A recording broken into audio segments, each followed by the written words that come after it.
Here we keep you entertained by our folk tales and true life stories. Please subscribe to our channel as it means the world to us. Also, please like, share, and comment on this channel for more exclusive contents. Now sit back and relax as we take you through the most wonderful epistle. Naomi Green never believed in fate until the afternoon she helped a trembling elderly woman wrestle with 2 heavy grocery bags in the middle of Lexington Avenue. The sun blazed down, casting golden slants across the street, and most people kept walking, too busy or too self-important to notice the frail woman struggling near the crosswalk. Naomi, wearing faded jeans and a thrifted cardigan, sprinted across traffic without thinking twice. She had no umbrella, her hair frizzed from sweat, but she held both bags with a firm grip and a warm smile, even walking the woman to her apartment steps. That's when Dominic Green saw her, seated in the back of a sleek, black Maserati, talking on his phone. The sight froze him. In a city built on speed and selfishness, there she was, humble, graceful, and completely unaware she was being watched.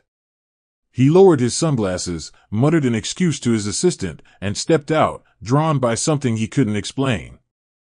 Dominic approached like a scene from a movie, tailored suit, Rolex glinting, charm practically dripping off him. Naomi was startled when he offered to take one of the bags from her, but she let him. They laughed lightly over the coincidence, and Dominic insisted on buying her coffee for her kindness. What Naomi didn't know then was that Dominic came from a life Naomi could never have imagined: private jets, multi-million-dollar business deals, art auctions, and a society that smiled with teeth sharp enough to bleed. But there was something about Naomi's simplicity that disarmed him, challenged him. She wasn't trying to impress him. She didn't ask what he did or comment on his car. She listened when he spoke, and she responded with honesty, not flattery. That coffee turned into a walk through Central Park, then into dinner that same evening, and by midnight, Dominic had already saved her number under sunlight. Behind Naomi's quiet smile, however, was a girl who had learned early that love could disappear without warning. Raised in the foster care system after her mother died in a fire and her father vanished, Naomi never stayed in one home for long. She found solace in braiding hair, a skill passed down from a Haitian foster grandmother named Elsie, who used to say, "Beauty heals, baby girl. You create beauty, you create strength." Naomi dreamed of owning her own salon one day, not just to earn money, but to create a space where women felt safe, seen, and whole. But dreams like that were hard to chase when every paycheck barely covered rent and groceries. She worked as a shampoo assistant in a small salon downtown, saved every dime, and never once imagined that the stranger in the suit would become the man who'd one day both elevate and nearly destroy her entire life. Dominic was relentless in his pursuit, texting Naomi every morning and calling her each night with a new story, a new laugh, a new reason for her to fall for him. At first, she hesitated. Her past had trained her not to trust too easily, to guard her heart like the fragile treasure it was. But Dominic, with his easy charm and sharp wit, slowly unraveled her defenses. He didn't take her to the usual high-end restaurants with empty conversation. Instead, he listened. One evening over Greek takeout in her small apartment, she confided in him about her dream, a small, modern salon where women of all backgrounds could walk in broken and leave whole. Dominic leaned back and smiled. "You know, Naomi, you have the kind of ambition this city needs. You see people, not wallets. That's rare." His words made her heart flutter, but she remained cautious. She didn't want to be someone's project. Their dates were magical, almost unreal. He surprised her with front-row tickets to a Broadway show after learning she'd never seen one. He drove hours with her on weekends just to visit hole-in-the-wall diners she used to love as a teen in foster homes scattered across the state. He took her on a helicopter ride for her birthday, whispering, "You deserve to see the world from above." And slowly, Naomi allowed herself to dream, not just of the salon, but of a life where love didn't mean sacrifice or struggle. Still, cracks occasionally peeked through Dominic's polished image. There were sudden business calls that made him irritable, unexplained late-night meetings, and a sharp shift in mood when his friend Bryce was around. Naomi noticed, but she justified it. Everyone had baggage. She just didn't know yet that his wasn't baggage. It was dynamite, waiting to detonate. Ashley Monroe, Naomi's best friend since high school, wasn't as easily charmed. Working in corporate finance, Ashley had developed a sixth sense for insincerity and deception. "He's smooth, but something about him feels off," she said one evening as they closed up Naomi's part-time job at the local blow-dry bar. Naomi defended him, listing all the thoughtful things he'd done, the attention, the way he made her feel safe. But Ashley wasn't convinced. "Naomi, just promise me you won't lose yourself in his world. Men like that don't always make space for women with their own dreams." Naomi smiled and nodded, but deep down, she wondered, was it possible to have both? To be loved fully and still pursue her vision? Dominic made her feel seen, even adored, but in the quiet moments, she couldn't shake the sensation that something just outside her vision was watching. Waiting. The invitation came in a cream-colored envelope embossed with gold foil, hand-delivered to Naomi's apartment by a man in uniform. Dominic had planned a weekend getaway to the Hamptons, claiming he wanted to celebrate the closing of a big deal. Naomi was hesitant. She had shift scheduled and rent due, but he insisted, even calling her manager to free her up. The yacht was unimaginably grand. Gleaming white decks stretched into the ocean horizon, with a catered bar, live band, and at least 30 sharply dressed guests, most of whom Naomi didn't know. Dominic made it a point to introduce her as his queen and kept her close, his arm protective around her waist. Naomi felt like she had stepped into another life, one she wasn't sure she belonged to. But as night fell and string lights lit the deck like stars, Dominic dropped to one knee, holding out a diamond the size of a marble. "Naomi Green, make me the luckiest man alive. Marry me." The crowd gasped, clapped, some even cried. Naomi stood frozen, the wind teasing the hem of her champagne dress, her mind swirling. 1,000 thoughts wrestled in her head. Was it too soon? Was she ready? Would she lose herself in his world? But when she looked into his eyes, warm and expectant, her doubt dissolved beneath the weight of the moment. She whispered, "Yes," and the deck erupted in applause. Dominic swept her into his arms as photographers captured the kiss. But in the shadows, Lorraine Green, Dominic's mother, sipped her champagne and whispered to her sister-in-law, "This isn't the type of woman we raised our son for. She doesn't belong." Unbeknownst to Naomi, the judgment had begun. She would not only have to fight for love, but for space, respect, and her very identity in the towering walls of the Green legacy. Later that evening, while Naomi leaned against the yacht's railing, trying to process everything, Caleb Green joined her. Dominic's younger brother was the opposite of his sibling, quiet, observant, almost painfully introspective. With a sketchpad in one hand and a half-empty glass of wine in the other, Caleb said softly, "You look like someone who wants to scream but forgot how." Naomi blinked, startled. He chuckled. "Dominic moves fast. Just make sure you don't get swept away without a life vest." His words, though kind, sent a ripple of unease through her chest. She thanked him, brushing it off as cryptic poetry. But long after the boat had docked and Dominic was snoring beside her in their oceanfront suite, Caleb's words echoed in her ears. "Don't get swept away." It was already too late. Her feet were off the ground, her life was in motion, and the waves had just begun to rise.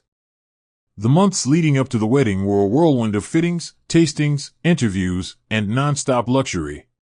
Naomi barely had time to breathe. She tried to stay grounded, but it was difficult when the world around her kept changing. Dominic insisted on handling everything, saying, "This is your time to enjoy, baby." He gifted her a white Range Rover with a red bow on the hood, dropped an envelope on the kitchen counter that contained the lease to her dream salon, fully paid for, and transferred $150,000 into a new business account opened in her name. Naomi was stunned. It wasn't just generous, it was overwhelming. But behind the gratitude was a haunting insecurity. None of it was her doing. She hadn't earned it herself. It was all being given, lavishly, constantly. Part of her felt like a beautiful ornament being polished and placed on a shelf. Still, she smiled, kissed him, and pushed the unease deeper into her chest. Their wedding day arrived like a thunderstorm of opulence. The venue was a sprawling garden estate in Charleston, draped with cascading orchids and lit by chandeliers hung from trees. Guests wore gowns that cost more than Naomi's entire childhood. Paparazzi lined the gates, snapping photos of celebrities, political figures, and socialites. Naomi walked down the aisle in a custom Italian gown Dominic had flown in, hand-sewn beads, cathedral veil, and diamond accessories that glistened like sunlight. As she walked toward him, he mouthed, "You're perfect." But sitting in the front row, Lorraine Green watched stone-faced, her lips pressed into a thin line. During the mother-son dance, Lorraine whispered just loud enough for Naomi to hear, "You may have won the dress, the ring, and the party. But don't think for a second that makes you one of us. Remember your place." Naomi blinked, heart pounding, her smile frozen. A single sentence had shattered her confidence like glass. Later that night, Naomi tried to talk to Dominic about Lorraine's remark. They were alone in the honeymoon suite, the sounds of laughter and celebration still echoing faintly from the ballroom. But when she brought it up, Dominic waved it off with a lazy laugh, already pouring himself a drink. "That's just my mother being dramatic. She doesn't mean it." He leaned in and kissed her cheek, then walked into the bathroom without another word. Naomi sat alone, in her wedding gown, staring out the window at the dark sky. Her heart felt conflicted. The fairy tale had unfolded exactly as promised, every luxury, every gift, every dream, but something was off. Not visible. Not loud. But there. A quiet shadow in the corner of her happiness. And she realized in that moment that being adored and being understood weren't the same thing. She was married, but was she truly seen? 1 year into the marriage, Naomi's life looked perfect, at least from the outside. Her Instagram page was a curated masterpiece, flawless selfies, champagne brunches, behind-the-scenes shots of the salon Dominic had paid for, and romantic getaway photos that made strangers comment things like goals and fairy tale. But behind the filters and hashtags, Naomi was slowly unraveling. Dominic had become increasingly absent, citing meetings, conferences, and emergency trips. He left for Los Angeles one evening with only an hour's notice and stayed an extra 4 days without explanation. Naomi pretended not to notice the cologne on his clothes that didn't belong to him or the texts he answered in the bathroom. At first, she made excuses. Then she just stopped asking.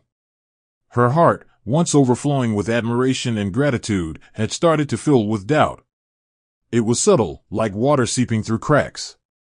But it was steady, and she was starting to drown quietly. Her salon, Naomi Luxe, had started to flourish. Despite knowing Dominic funded every inch of it, from the chic velvet chairs to the Italian shampoo stations, Naomi poured her soul into the space. She spent long hours with clients, making sure every woman left feeling like more than just beautiful. She wanted them to feel powerful. That became her purpose. Still, the nagging feeling of not owning her success completely haunted her. When a journalist came to interview her for a local business spotlight and asked, "So how did you build all this?" Naomi froze. "With love. And a little help," she finally replied, but the lie lingered in her mouth like stale perfume. During those moments, she missed Grandma Elsie more than ever, her wisdom, her quiet strength.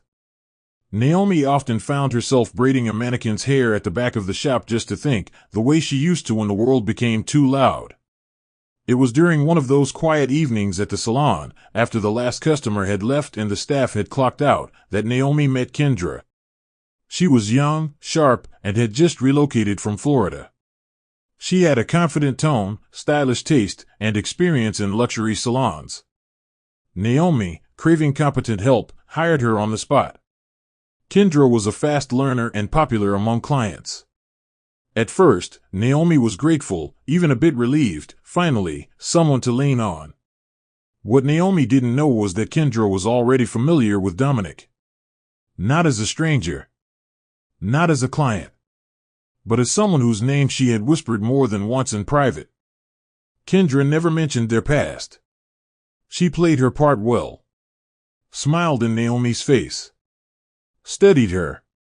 And every evening after her shift, she reported back, not to a friend, but to the man who had silently planted her there. The invitation was embossed in black and gold, sealed with Dominic's company crest. Midnight Masquerade, an exclusive gala benefiting the Green Foundation. Naomi raised an eyebrow. Dominic had never mentioned a foundation. When she asked, he casually replied, "It's just a charity front Bryce and I use for networking. Nothing serious." Still, Naomi prepared for the event meticulously. She wore a backless wine-red velvet gown with a crystal mask that glittered under light, and Dominic, ever the showman, arrived in a sharp tuxedo and matching black mask. The venue was an Art Deco-styled ballroom in Manhattan, filled with socialites, celebrities, and people who measured power by who they ignored. Naomi felt out of place but tried not to show it. She smiled, posed for photographers, and held Dominic's arm like a trophy wife. But her smile dimmed when she noticed a woman across the room laughing too loudly at something Dominic whispered in her ear. The woman's name was Juliana. Tall, radiant, with almond-shaped eyes and lips that curved like secrets, she wore a gold mask and an emerald dress that clung like it had been stitched onto her. Naomi approached with a polite smile. "I'm Naomi, Dominic's wife." Juliana didn't flinch, didn't blink, only smiled sweetly and replied, "Oh, I know." Something in the way she said it twisted in Naomi's chest like a thorn. Dominic came up behind them seconds later, placing a hand lightly on Naomi's lower back and brushing a kiss on her cheek as if sensing the tension. "You ladies getting along?" Naomi forced a laugh. "Wonderfully." But in that instant, something shifted. Naomi didn't have proof, didn't have details. But instinct, deep and ancient, flared to life. She saw it in the way Juliana's eyes flicked to Dominic's lips. The way he avoided Naomi's gaze. The way Kendra, standing across the ballroom, smirked just slightly. Meanwhile, Ashley had come to the gala as Naomi's +1, having convinced her boss to let her cover it for a financial feature. But Ashley's evening took a turn when she spotted Bryce in a quiet corner speaking with an unfamiliar man in hushed tones. Ashley, curious, casually circled the room and snapped a photo discreetly. Something about Bryce's body language screamed illicit. After the gala, she ran the man's face through a reverse search and uncovered a trail of lawsuits and fraud allegations. Ashley knew something more sinister was buried beneath the glamour. She tucked the evidence away for later. On the ride home, Naomi sat in silence while Dominic scrolled through his phone. She stared out the window, her mind replaying Juliana's knowing smile. That night, when she undressed, she found a stray blonde strand of hair on Dominic's collar. It wasn't hers. The days following the masquerade were eerily quiet, but Naomi's thoughts were louder than ever. She couldn't unsee the way Juliana had looked at Dominic, or how Kendra had exchanged glances with both of them. Naomi had learned to trust her instincts, and this one was screaming. Yet every time she tried to confront Dominic, he dismissed her suspicions with a smirk and an expensive gift, a necklace here, a surprise spa day there. It was his way of silencing truth with luxury, and for a time, it worked. But then whispers started trickling into the salon. One client said she saw Dominic dining with a blonde at the plaza. Another mentioned how funny it was that Kendra drove a brand new Mercedes now. Naomi didn't want to believe it. She didn't want to be the woman whose husband was a cliché. But the whispers kept coming, soft, insidious, impossible to ignore. Something was crumbling beneath the perfection. Kendra remained unfazed, laughing through her shifts, organizing products, charming clients, and offering unsolicited marital advice like they were best friends. Naomi watched her closely now, how she texted constantly and silenced her phone the moment she caught Naomi looking. There was a tension in the salon's air, thick like humidity before a storm. Lorraine visited one afternoon, unannounced as usual, arriving in a floor-length mink coat like royalty-gracing peasants. She walked through Naomi's salon with slow, judgmental eyes, tapping her manicured fingers against the reception desk. "You've done well with what you were given," she said coldly. "Just don't forget who gave it to you." Naomi's spine stiffened. "I haven't," she replied, biting her tongue until it bled. Lorraine glanced around and added with a thin smile, "Let's hope you remain useful." Otherwise, things have a way of being taken back. With that, she left, leaving the staff in uncomfortable silence and Naomi shaking with quiet fury. That evening, Ashley came by with wine and concern. Naomi vented, pacing the living room in frustration. "It's like I'm standing in the middle of a tornado and everyone's pretending the sky is clear," she said, voice cracking. Ashley urged her to start documenting everything, bank statements, texts, behavior shifts, just in case, she said cautiously. "If something's going on, you'll need proof." Naomi nodded, finally beginning to see that trust alone wouldn't protect her. That night, Naomi began a private journal, filling it with notes, timelines, odd conversations, even sketches of expressions and emotions she couldn't put into words. Each entry was a breadcrumb, a desperate attempt to make sense of a picture that had become blurry. But clarity, as she would soon discover, always comes, sometimes with a whisper, sometimes with a scream. Naomi returned home earlier than planned. Her flight from a beauty trade conference in Miami had been rescheduled due to a storm, and though she texted Dominic to let him know, he never responded. As the town car pulled up to their suburban mansion, the house stood quiet and still. The lights were off except for a dim glow from the master bedroom upstairs. She walked in slowly, heels silent on the polished floors, her heart an aching drum in her chest. There was a scent in the air, floral, too sweet, too unfamiliar. Naomi climbed the stairs one by one. When she opened the bedroom door, everything felt frozen in time. The bed was rumpled, but not in a way that suggested rest. A wine glass was tipped over on her nightstand. And then she saw it, a bright red lipstick stain smeared on the corner of Dominic's white pillow. A color she never wore. For a moment, Naomi couldn't breathe. She walked to the vanity and stared at her own reflection, tired eyes, undone curls, the weight of something she'd hoped wasn't true now pressing down like a falling sky. She picked up the pillow, heart pounding, and held it in front of her like it was evidence at a crime scene. Then came the sound of the front door creaking open. Dominic. She rushed downstairs, pillow in hand, the lipstick glaring back like an accusation. He looked surprised to see her, then confused when he noticed what she was holding. "It's not what you think," he said almost instantly, voice too smooth, too rehearsed. Naomi didn't speak. She waited. He scoffed, ran a hand through his hair, and chuckled bitterly. It was Bryce playing a prank. Some joke from a party. You know how he is. But his eyes darted away too quickly, his smile too forced. She didn't believe a word. Later that night, Dominic pretended nothing had happened. He ordered takeout, kissed her shoulder while she stared blankly at her food, and talked about some investment deal like they hadn't just danced with betrayal. Naomi said nothing, but her silence was not passive, it was calculating. The next day, she met Caleb at a local coffee shop. She hadn't planned to bring it up, but her emotions spilled out before she could stop them. Caleb didn't respond with shock or denial. Instead, he looked down and said quietly, "You deserve the truth. But you won't get it from him." His eyes, so much like Dominic's yet completely different, held sadness and regret. "He's not who you think he is, Naomi. He never was." That night, Naomi opened her journal and scribbled a single sentence across the page: "I am not crazy. I am right. And I will find proof." Ashley could see the exhaustion behind Naomi's carefully applied makeup and polite smiles. Her friend's spirit was unraveling, thread by thread, and Ashley knew Naomi needed an escape, if only for a weekend. She suggested a girls' trip to Lake Arrowhead, promising wine, long walks, facials, and silence if needed. Naomi hesitated at first, afraid to leave her salon, her home, and the storm swirling around Dominic, but Ashley pushed. "If you don't take a breath now, you'll drown in it later." With some reluctance, Naomi agreed.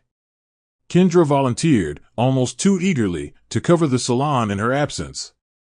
Naomi noted her tone but said nothing.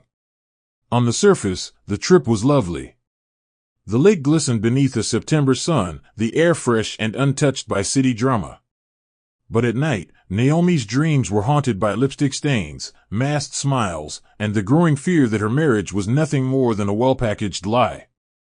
While Naomi hiked with Ashley and sipped Chardonnay beneath pine trees, Dominic hosted a party in their home, one Naomi never knew about. The music was loud, the drinks bottomless, and the guest list exclusive to those who cared more about money than morals. Juliana was there, of course, draped in one of Naomi's designer silk robes, laughing too loud while lounging in Naomi's reading chair. Kendra arrived toward the end, slipping in through the back like a practiced guest. Bryce filmed snippets of the night for his private story, a members-only account that captured their most reckless moments. In one clip, Dominic poured champagne into Juliana's mouth while she danced on the kitchen island. In another, the camera lingered on her as she slid her arms around him from behind. Bryce posted it all, not knowing Ashley had a burner account that followed his antics for years. That's how the truth finally cracked open. Ashley showed Naomi the videos the morning they were packing to leave. They sat on the cabin porch in thick silence as the footage played. Naomi stared at the screen, her fingers frozen around her coffee mug, unable to look away. Juliana. Her robe. Her kitchen. Her husband. The betrayal wasn't subtle. It was brazen, bold, and shameless. Naomi didn't cry. She didn't scream. She simply exhaled, long, slow, and quiet. "He did it in my house," she whispered, while I was trying to breathe again. The rage wasn't loud, it was cold, calculated. That afternoon, Naomi packed her bags with a different kind of purpose. She didn't tell Ashley what she was going to do. But in her heart, Naomi knew one thing with absolute certainty: she wasn't coming home to beg for answers. She was coming to watch the empire burn from within. Naomi's heart thudded like war drums beneath her ribcage as the key turned in the front door. She hadn't told Dominic she was coming home a day early. She hadn't called, hadn't texted. She didn't want to give him time to hide anything, or anyone. Her heels were silent on the marble floors as she made her way through the house that no longer felt like hers. The air reeked of jasmine and betrayal. The living room was littered with empty wine bottles and 2 crystal glasses still wet at the rim. She didn't hesitate, just climbed the stairs, straight to the bedroom. The door was slightly ajar, and inside, the world shifted beneath her feet. There they were, Dominic and Juliana, entangled beneath her silk sheets. His back was to her. Juliana laughed at something he whispered. Naomi didn't scream. She didn't even gasp. She just stepped inside and said, with icy clarity, "I live here, remember?" Dominic jolted upright, his face draining of color before twisting into something arrogant, something cruel. He didn't scramble to cover himself or apologize. Instead, he laughed. "You should have knocked." Juliana didn't flinch either. She slid out of bed with no shame, grabbing her dress and walking to the bathroom like she belonged there. Naomi stood still, arms crossed, shaking, not with shock, but with fury. "We're done," she said quietly, her voice edged with steel. Dominic sat back against the headboard, completely unfazed.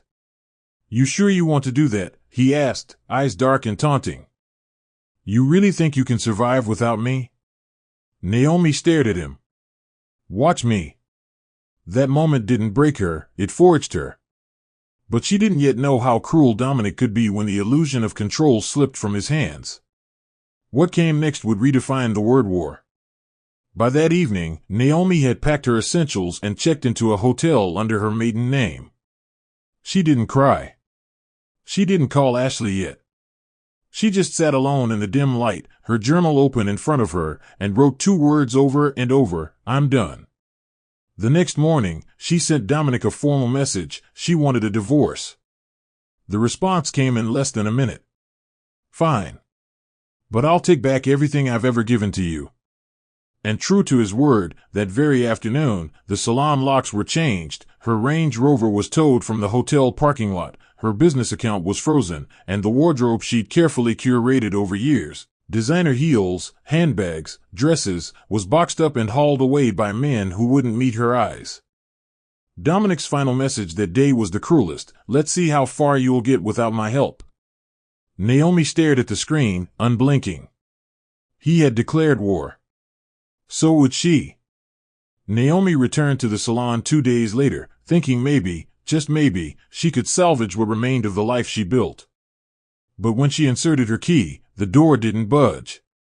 She tried again, her heart racing. Then she noticed the sign taped inside the glass, temporarily closed for transition of ownership. Her stomach dropped. She pounded on the door, confusion giving way to dread. That's when Kendra appeared from inside, clipboard in hand, wearing a smug smile. Naomi. I thought you were told. Dominic transferred everything. It's all in my name now. Naomi stood frozen as clients walked past, peeking in. She felt exposed. Hollow.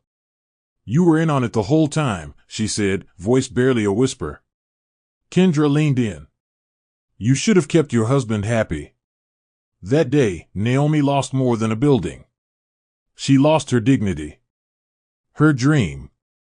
Her belief that even betrayal had a bottom. Because this was rock bottom with sharp edges. Back at the hotel, she discovered her bank accounts had been frozen. Even her personal checking account showed a zero balance. The salon's revenue streams, all rerouted. The inventory, confiscated. Naomi had nothing but her clothes, a journal, and a rapidly depleting emergency fund she once used for groceries. When she called her bank, the woman on the line confirmed it all. Dominic had used his business leverage and legal loopholes to reverse every financial move he once made in her name. Technically, the rep said with a sympathetic tone, he's well within his rights if you didn't sign a prenup protecting yourself. Naomi hung up and sat on the hotel floor, stunned. This wasn't heartbreak.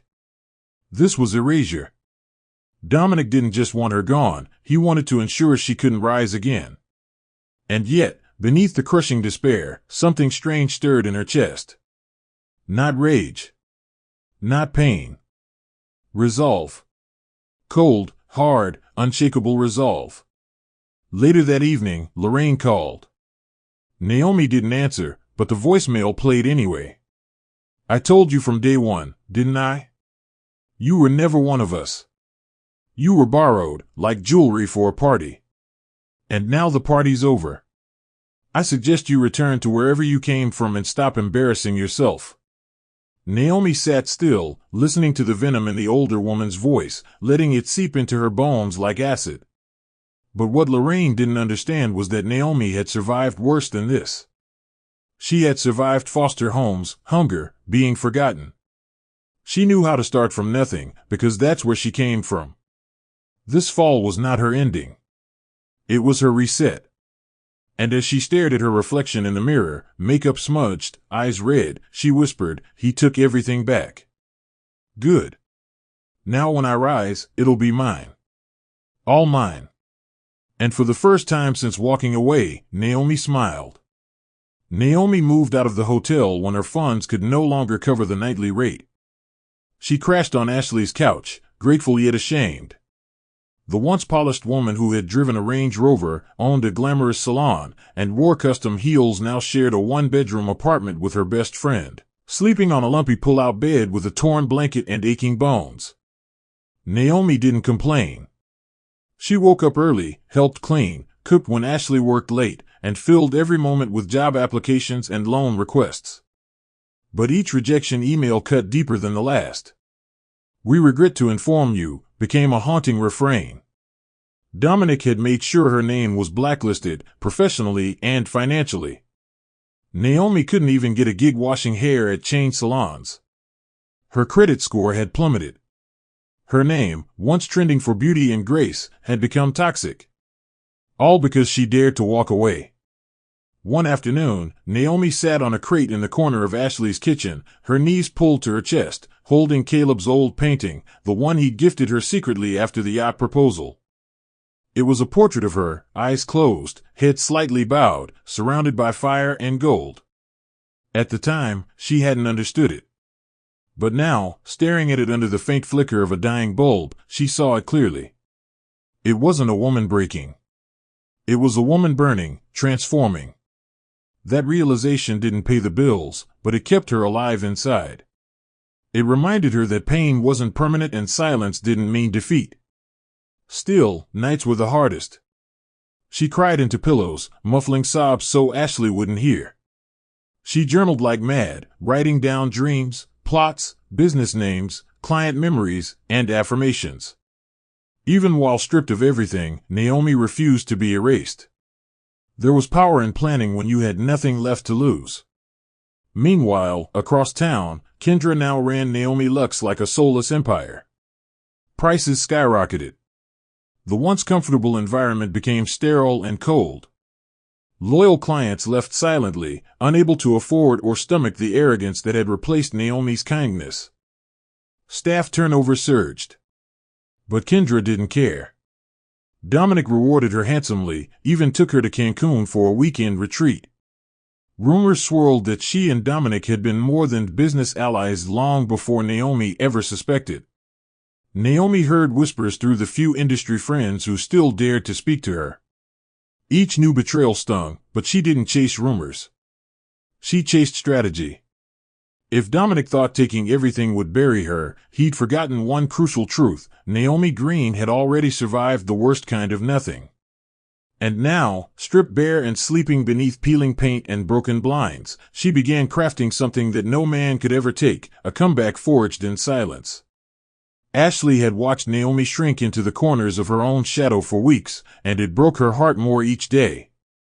She knew Naomi wouldn't ask for help. Pride kept her upright even when her world was crumbling. But Ashley wasn't just a best friend, she was a woman who understood systems, loopholes, and the language of power. One night, while Naomi slept restlessly on the couch, Ashley sat in front of her laptop, eyes red from hours of searching. She sent emails, made calls, pulled favors from cousins, exes, and former college classmates. By morning, she had found someone, Tiffany Moore, her cousin and a loan officer at a private women-led lending firm. Tiffany didn't work with red flag clients, but Ashley pleaded, swore on her career, and told her the truth behind Naomi's fall. After a tense pause, Tiffany agreed to meet Naomi. Ashley didn't wake her friend that morning with pity, she woke her with hope. The meeting happened in a quiet cafe tucked away behind an art gallery, intimate, warm, and removed from the noise of the world. Naomi wore the only tailored blazer she hadn't sold yet and tied her hair back with a sense of dignity, even though her shoes were worn at the sole. Tiffany arrived in silken heels, guarded but curious. She sat across from Naomi, folding her arms. "I've read your file," she said. "It reads like a cautionary tale. So tell me, why should I believe you can rebuild what he destroyed?" Naomi didn't flinch. She didn't plead. She calmly slid a leather journal across the table. Inside were designs, projections, marketing strategies, community outreach plans, salon layouts, and 6 months' worth of client retention plans. Tiffany flipped through the pages, her sharp eyes scanning every inch. "You did this from a couch?" Naomi nodded. "With nothing but fire and memory." Tiffany said nothing for a moment, then closed the journal. "Come by the office Monday." By the following week, Naomi had secured a modest business loan, just enough to rent a crumbling corner space downtown, formerly a vape shop, now dusty and abandoned. It wasn't glamorous. It had no mirrors, no chairs, and a sink that coughed rust. But it had a lock, a front door, and potential. Naomi scrubbed the floors on her knees, painted the walls herself, and posted flyers by hand. Ashley helped with budgeting. Caleb, who had heard through the grapevine what Dominic did, visited one afternoon without announcement. He said nothing at first, just handed Naomi a wrapped canvas and smiled. When she opened it, it was a painting of her, standing barefoot in front of a burning house, holding scissors like a sword. She looked at him, eyes welling. "This time," she whispered, "it'll be mine." The space was no longer just a shop. It was hers. And it was going to change everything. The salon Naomi reopened didn't shimmer with gold or marble accents. It smelled of fresh paint, lemon disinfectant, and hope. She named it Ember Beauty, a nod to what was left after the fire, something still glowing, still alive. With only 2 chairs, 1 mirror, and an old radio that occasionally hissed static, Naomi began rebuilding from scratch. Her first client was a teenage girl whose mother had found Naomi's flyer stapled to a church bulletin board. The girl sat timidly in Naomi's rickety chair, and as Naomi braided her hair, they talked about dreams, about scars, about feeling invisible. The girl left in tears, not from pain, but because Naomi made her feel seen. That moment was caught on video by a passerby and, within days, went viral on social media. "The salon that heals," the headline read. Naomi didn't chase fame, she chased wholeness. And the world, hungry for authenticity, began to notice. Clients started showing up daily, single mothers, college students, grandmothers, even former socialites who had quietly left abusive relationships. They came not for glamour, but for healing hands and a woman who knew what it meant to fall. Naomi listened more than she spoke, and when she did speak, her words were gentle but resolute. She trained 2 apprentices from the local community center, teaching them both hair and self-worth. Every tip was reinvested. Every smile a brick in the foundation of her comeback. Meanwhile, across the city, Naomi Luxe, now rebranded under Kendra's rule, began to rot from within. Prices were sky-high, clients felt rushed, and stylists complained about mistreatment. The warmth that once made the place shine had vanished. Naomi heard the rumors but never gloated. She was too focused on rising. She didn't need revenge. Success was her vindication. And it was only just beginning. Dominic, on the other hand, barely noticed the collapse. He was too consumed by excess, lavish vacations with Juliana, luxury shopping sprees, $8,000 dinners, and reckless business deals Bryce pitched with false confidence. Photos of him living the high life flooded social media, earning praise from shallow followers and concern from private investors. He was the image of wealth, but not its wisdom. When Caleb warned him during a tense family dinner about overspending and financial liabilities, Dominic dismissed him. "I built this empire. I'll burn it if I want to," he snapped. Lorraine, increasingly frail and bitter, scolded him privately. "You should have kept Naomi. She was the only thing that made you look decent." He rolled his eyes and poured another drink. Pride had made him blind. Meanwhile, Naomi was thriving in silence. And soon, the noise of her success would echo louder than any scandal he ever tried to bury. Dominic stood beneath the golden arches of the Beverly Hilton, flanked by photographers, influencers, and billion-dollar tech bros, grinning into the flashing lights like a king at his own coronation. He had been invited to speak at an elite fashion investment summit in Dubai just weeks earlier and returned to the U.S. with new connections, new watch brands to endorse, and an even more inflated ego. Juliana, dressed in a glittering sequin gown that shimmered like deceit, clung to his arm as if she were the crown jewel of his kingdom. The media couldn't get enough of them. But what the cameras didn't catch was the financial hemorrhaging happening beneath Dominic's empire. The cars, the parties, the endorsements, it was all on credit. His liquidity was dying. Bryce had been mismanaging funds and funneling money into shell companies, and Dominic was too distracted by status to notice. His empire wasn't thriving. It was bloated. And about to burst. Back home, Lorraine Green had been admitted to the hospital for respiratory complications. Dominic never visited. He sent flowers, a bottle of imported wine she couldn't drink, and a publicist to manage optics. But Naomi did something that no one expected. She sent Lorraine a handwritten letter and a bouquet of lilies. No name, no note, just grace. When Lorraine read the letter, her hand trembled. She knew who sent it. And in that moment, surrounded by sterile walls and machines that beeped reminders of her mortality, she realized what she had lost, a daughter-in-law with more strength and class than the entire Green lineage. That same week, Naomi rebranded Ember Beauty to the Phoenix Mirror and held a private opening attended by local businesswomen, artists, and beauty columnists. Tiffany, her lender, gave a toast. This woman didn't just rebuild a business. She redefined survival. Naomi stood in the back, holding a glass of sparkling cider, eyes misty but proud. As the news of the Phoenix Mirror's opening circulated across blogs and platforms, photos surfaced, Caleb's mural on the salon wall, Ashley laughing with Naomi during the ribbon cutting, and Vincent DeMarco, a rising investor and quiet admirer, standing beside her with a look that hinted at something more than business. When Dominic saw the article on a trending feed, his smile faltered for the first time in weeks. He zoomed in on Naomi's photo. She was glowing, elegant in a white power suit, hair slicked back, surrounded by powerful people who respected her not for who she married, but who she was. "She's nothing without me," he muttered under his breath. But even he didn't believe it anymore. The crown he once wore so proudly now weighed on him like iron. And the red carpet beneath his feet? It was starting to unravel, thread by thread, with every step he took. Dominic didn't see it coming, because men like him never do. The call came at 6:42 a.m. on a Thursday.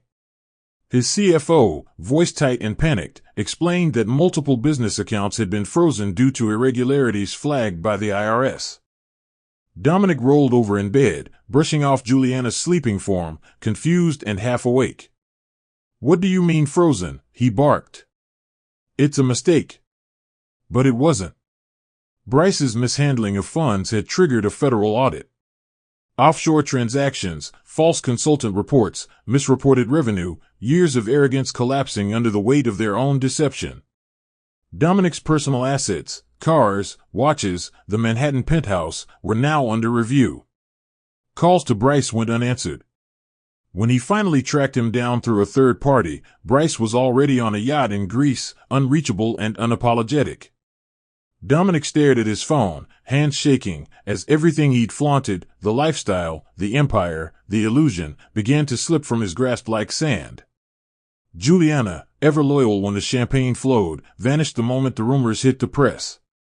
One morning, Dominic woke to find her gone, closet emptied, no goodbye, only a scrawled note on the mirror written in lipstick, "You were fun while it lasted." He stood in the doorway, robe undone, staring at the hollow space where her designer bags once sat. She'd taken his black card, too, drained it. Friends stopped answering his calls. Invitations dried up. Influencers deleted pictures of him. Even Lorraine, now discharged and recovering at home, refused to speak with him. His phone buzzed, and for a fleeting second, he thought maybe it was Naomi. It wasn't. It was his attorney. "You're looking at potential charges, Dominic. You need to get ahead of this now." But Dominic couldn't hear him.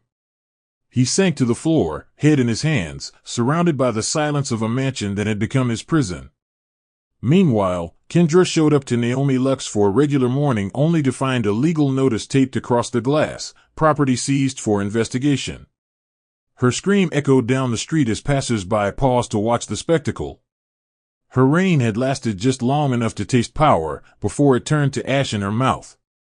Naomi, however, was in a different world altogether. She was giving a workshop at a women's halfway home that day, styling hair, speaking softly to survivors, and reminding them they still had worth. When Ashley texted her the news about Dominic's collapse, she simply replied, "I know." I felt the wind shift.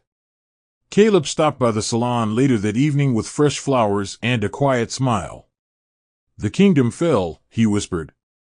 Naomi looked up from her client and responded, not with glee but with quiet peace, "It was never a kingdom.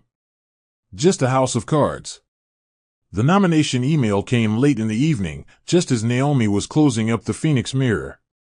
At first, she thought it was spam. But when she clicked it open, her breath caught. She had been shortlisted for the National Women in Beauty Excellence Award, a prestigious honor recognizing transformative voices in the industry. Her hands trembled as she read the names of other nominees, celebrity stylists, franchise owners, billion-dollar brand founders. She stood there, alone in her salon, surrounded by the faint hum of hairdryers and the scent of vanilla wax, whispering, "Me?" But it wasn't just her name on that screen, it was every woman she'd healed, every scar she'd transformed into beauty, every broken piece of her past that she had glued back together. She didn't cry, not yet. Instead, she lit a single candle on her front desk and whispered, "This is for the girl who once slept on concrete floors." Vincent DeMarco called her the next morning. He'd been quietly watching Naomi's growth since the loan, admiring her from the background. "Congratulations," he said. "I hope you realize this is just the beginning." He offered to take her out to celebrate. Naomi hesitated, unsure if she was ready for anything beyond survival. But Ashley encouraged it. "You've spent so much time rebuilding, you forgot you're allowed to live." That night, Vincent took her to an intimate rooftop restaurant overlooking the city skyline. There were no grand gestures, just honest conversation and shared laughter. Naomi told him about her journey, from foster homes to facials, from heartbreak to hope. Vincent didn't interrupt or offer solutions. He simply listened. When the waiter brought dessert, Vincent leaned forward and asked, "What's next for Naomi Green?" She smiled, not forced, not broken. "Whatever I want," she replied. "Because this time, no one's writing my story but me." Elsewhere, Ashley was glowing with joy. Her fiancé, an engineer she met through a nonprofit housing project, proposed with a simple, heartfelt question in the middle of a rooftop painting session. Naomi styled her best friend's engagement photos herself, refusing to let anyone else touch Ashley's hair. Caleb, whose art studio had finally gained traction, hosted an opening night featuring portraits inspired by resilience. One of them, "The Woman Who Rose," was Naomi's silhouette surrounded by golden flames. It sold within minutes. The city was slowly embracing the woman Dominic had tried to erase. Naomi was no longer surviving, she was thriving. Her name now stood tall, not attached to a man, not tethered to tragedy, but as a symbol of quiet power. And as she walked home that night, hand in hand with Vincent, the city lights reflecting in her eyes, she realized something remarkable. She had lost everything, and yet, she had gained far more. The doorbell at the Phoenix Mirror rang just after closing. Naomi was finishing inventory, the scent of lavender oil still lingering in the air, when she glanced up and froze. There he was, Dominic Green.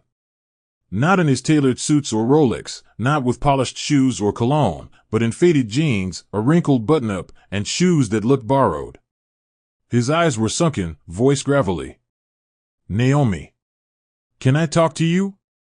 She said nothing at first, merely stepped aside and let him enter.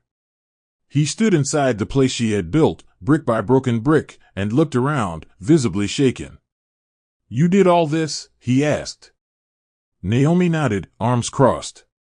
"Without you," she added softly. Dominic swallowed hard, shame coloring his face. "I came to say I was wrong. About everything." Naomi didn't flinch. "You didn't just hurt me, Dominic. You tried to erase me. And now you're standing in what couldn't be erased." Dominic moved toward the reception desk, the same spot Naomi once stood when men in black suits emptied her former salon. "I was stupid," he said, his voice cracking for the first time. "I let pride, image, control me. I thought power was everything." Naomi's expression didn't change. She was calm, regal, unmoved by his crumble. "And now that you have nothing, you remember I existed?" she asked. "Now that the women you paraded have vanished, the lies caught up with you, and the empire fell, now you remember me?" Dominic nodded slowly, eyes glistening. "I don't expect forgiveness," he whispered. "I just wanted you to know I see it now. What you were. What I lost." Naomi stood still, her silence louder than any yell. Then finally, she spoke. "You didn't lose me, Dominic. You never had me. You had a version of me you could control. But I outgrew that version." He stood there, shoulders slumped, waiting for something. A tear. A hug. Redemption.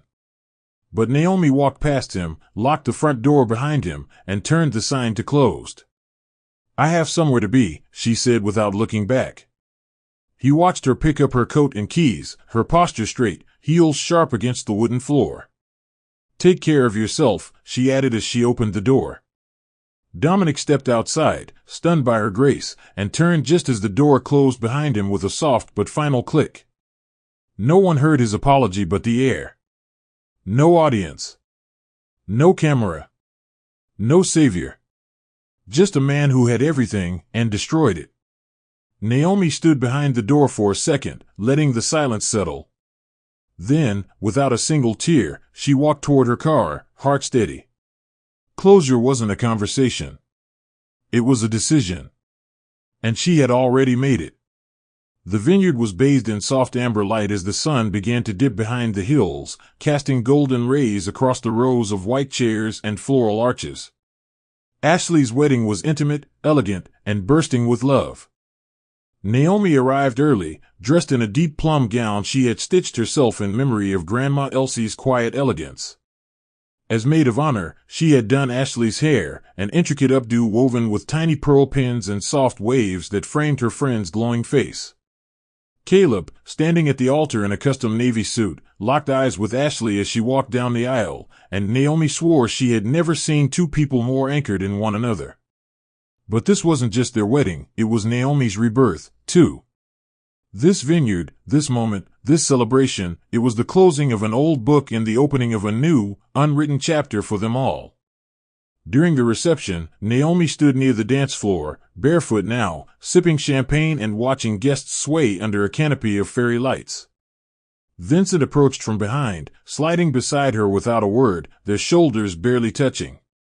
"You look like a woman who just won a war," he said, eyes warm. Naomi smiled. "I buried the battlefield," she replied. "And planted flowers on it." He held out his hand, and she took it. They danced slowly, no pressure, no expectations. Just quiet music and mutual understanding. Ashley, mid-dance with Caleb, caught Naomi's gaze and mouthed, "Thank you." Naomi's throat tightened. She remembered every couch she had cried on, every floor she had scrubbed, every night she had questioned her worth. And now, here she was, not just attending a celebration but being one. She was no longer the woman who survived Dominic. She was the woman who outgrew him. As the evening faded and guests began to leave, Vincent walked Naomi to her car, the gravel crunching softly beneath their feet. Before she opened the door, he paused. "So, what now?" he asked. Naomi looked up at the stars, then back at him with the kind of calm confidence that only comes from fire-forged healing. "Now," she said, "I build. Bigger. Brighter. For me. For every woman they tried to dim." He nodded, not needing to say more. He respected her light without trying to claim it. Naomi drove home in silence, windows down, the wind tangling her hair and carrying the scent of wild grapes and freedom. She didn't know what the future held exactly, but for the first time in years, she wasn't afraid of it. It was hers. Entirely hers. And in her heart, she knew, the best part of her story was just beginning. The storefront stood on Fifth Avenue, framed by white marble columns and a golden-leaded sign that shimmered in the early morning sun, Naomi Green Atelier, the Phoenix Mirror flagship. It was her legacy brought to life, carved not from borrowed money or a man's shadow, but from sweat, tears, and stubborn resilience. The doors opened to a minimalist interior with blush pink velvet chairs, crystal chandeliers, and artwork by Caleb lining the walls. Naomi stepped inside before the ribbon-cutting ceremony, heels echoing softly against the polished floor. She walked to the reception desk, gently placing a black and white photo of Grandma Elsie behind the counter. Under it was a plaque that read, "Built with Grace." Clients were already lined up outside. Journalists were arriving. But Naomi paused, letting herself feel the stillness. This wasn't just a salon. It was a monument to everything they thought they could take from her, and failed. Ashley arrived first, glowing with marital bliss, followed by Caleb and his wife, arms linked and laughter easy. Vincent came later, dressed in a soft gray suit, no pressure in his smile, only pride. "Look at this," he whispered as they stepped into the main styling space. "You've created an empire." Naomi smirked gently, brushing a lock of hair behind her ear. "Not an empire," she corrected. "A home." A haven. A start. The press conference was brief and sincere. Naomi thanked the women who had trusted her with their scars, the mentors who whispered hope when she nearly gave up, and Ashley, who never stopped believing in her. Lorraine sent a letter, handwritten and trembling, apologizing not for her cruelty, but for misjudging the strength of the woman my son never deserved. Naomi didn't reply. She didn't need to. Her life was the loudest response she could ever give. And it echoed brilliantly. As she watched her staff prep for the first appointments, Naomi walked to the rooftop garden that overlooked the city. The wind was gentle, the sky painted in shades of lavender and gold. She exhaled deeply, resting her hand on the balcony ledge. Below, people bustled with life, unaware that somewhere above them stood a woman who had once been discarded, and now reigned quietly, powerfully, with grace. Her phone buzzed with interview requests, partnerships, invitations to global panels, but Naomi silenced it. Today wasn't about fame. It was about peace. She whispered to herself, "I made it." And for the first time in a long time, there were no lies in that statement. No fear. No conditions. Just truth. She made it. As the sun rose higher, Naomi turned, heels clicking confidently across the rooftop, her reflection in the glass door fierce and free. This was no longer survival. This was new beginnings. The end. Thank you for watching. Please subscribe, like and comment, and also share to your loved ones or anyone who might be interested. Turn on post notification after subscribing so you get informed on our next video.